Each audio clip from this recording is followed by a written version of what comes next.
ஆனை அடியினில் அரும்பாவைகளும் பூனை மயிரும் பிள்ளைகள் என்பும் நகமும் மயிரும் நீள்முடி மண்டையும் பாவைகளுடனே பல கலசத்துடன் மனையில் புதைத்த வஞ்சனைதனையும் ஒட்டிய செருக்கும் ஒட்டிய பாவையும்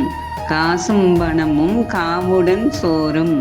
ஓதும் அஞ்சனமும் ஒரு வழி போக்கும்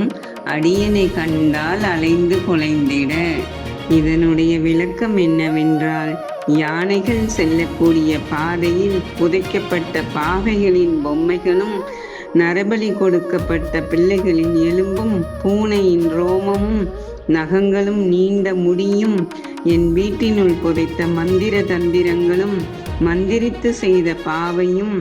காசும் பணி கொடுக்கப்பட்ட சோறும் மைகொண்டு செய்யப்படும் வித்தைகளும் பித்து பிடித்து போக செய்யும் மந்திரமும்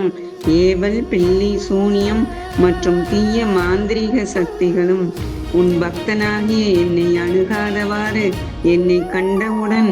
அலைந்து குலைந்து வருந்தி ஓடிட வேண்டும் முருகா.